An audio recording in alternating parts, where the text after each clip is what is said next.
ప్రేక్షకులందరికీ నమస్కారం. 2024 సంవత్సరం మార్చి 3వ తేదీ నుండి మార్చి 9వ తేదీ వరకు గల వారఫలాల్లో మిథున రాశి వారికి ఎలా ఉండబోతుంది, అలాగే ఈ రాశి వారు చేయాల్సిన పరిహారాలు ఏమిటో ఈ వీడియోలో తెలుసుకుందాం. పూర్తి వివరాలని తెలుసుకోబోయే ముందు మీరు ఏవైనా సమస్యలతో బాధపడుతుంటే వాటి పరిష్కారం కోసం మీరు స్క్రీన్ మీద కనిపిస్తున్న మా గురువు గారి నెంబర్ కి కాల్ చేసి మీ సమస్యలకు తగిన పరిష్కారం పొందండి. ఖచ్చితంగా మీ సమస్య పరిష్కారం అవుతుంది. అలాగే మీరు ఇప్పటి వరకు మా ఛానల్ ని సబ్స్క్రైబ్ చేసుకోకపోతే వెంటనే సబ్స్క్రైబ్ చేసుకోండి. అలా చేసినట్లయితే మీరు మా వీడియోని మిస్ అవ్వకుండా చూడవచ్చు. ఇక పూర్తి వివరాల్లోకి వెళ్తే ఈ వారం మిథున రాశి వారికి రాహు 11వ ఇంట్లో ఉండడం వల్ల ఈ వారం మీ మనసులో తీపి పదార్థాలు తినాలనే కోరిక ఏర్పడవచ్చు. దాన్ని మీరు నెరవేరుస్తారు. కానీ ఈ సమయంలో మీ కోరికలు మీకు దీర్ఘకాలిక మధుమేహం లేదా బరువు పెరగడం సమస్యల్ని ఇస్తాయని మీరు మర్చిపోకూడదు. ఆరోగ్యపరంగా చాలా జాగ్రత్తగా ఉండాలి. లాభాల కోసం గతంలో ఒప్పందం చేసుకున్న వ్యాపారులకి ఈ వారం శుభ సంకేతాలు రావచ్చు. ఎందుకంటే మీ డీల్ చాలా విజయవంతమయ్యే అవకాశం ఉంది. అందుకే మీరు డబ్బు సంపాదించే అనేక అవకాశాలని చూడవచ్చు.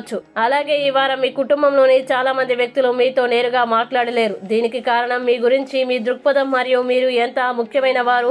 అటువంటి పరిస్థితుల్లో ఎప్పుడు మిమ్మల్ని మీరు అన్నిటికంటే ఎక్కువగా ఉంచుకోకుండా మీరు ఇతరులకి ప్రాధాన్యత ఇవ్వడం నేర్చుకోవాలి. ఇంకా రాహు 10వ ఇంట్లో ఉండడం వల్ల ఉద్యోగ సంబంధిత ప్రయాణాల పరంగా ఈ వారం మీకు శుభప్రదంగా ఉంటుంది. ఎందుకంటే ఈ పర్యటనలు మీకు ఎదగడానికి కొత్త అవకాశాలని అందిస్తాయి. ఇది కాకుండా దిగుమతి మరియు ఎగుమతి రంగంతో సంబంధం ఉన్నవారు కూడా ఇటువంటి ప్రయాణాల నుండి ద్రవ్య ప్రయోజనాల్ని పొందే అవకాశం ఉంది. అలాగే ఈ రాశి విద్యార్థులు ఈ వారం చాలా కాలం తర్వాత విద్యారంగంలో ఆశించిన ఫలితాలే పొందవచ్చు. కాబట్టి ప్రతికూల ఆలోచనలకి దూరంగా ఉండండి. మంచి సమయాల కోసం వేచి ఉండండి మరియు మీ కృషిని కొనసాగించండి. ఇక మిథున రాశి వారు ఈ వారం చేయాల్సిన పరిహారాల్ని గనక చూసినట్లయితే ఈ రాశి వారు ప్రతిరోజు లలిత సహస్రనామాన్ని పఠించండి. మంచి శుభ ఫలితాలని పొందుతారు. అలాగే ఈ వారం మిథున రాశి వారికి అనుకూల తేదీలు గనక చూసినట్లయితే వీరికి 4, 6 తేదీలు చాలా మంచి రోజులు. ఈ తేదీల్లో ఏ పని ప్రారంభించినా సరే మంచిది. ఈ వీడియో మీకు నచ్చినట్లయితే లైక్ చేయండి మరియు ఈ వీడియోని మీ సోషల్ మీడియా అకౌంట్ల ద్వారా అందరికీ షేర్ చేయండి. అలాగే మీరు ఏదైనా సమస్యలతో బాధపడుతున్నట్లయితే వాటి పరిష్కారం కోసం ఒక్కసారి గురువు గారి నెంబర్ కి కాల్ చేసి మీ సమస్యలకు తగిన పరిష్కారం పొందండి.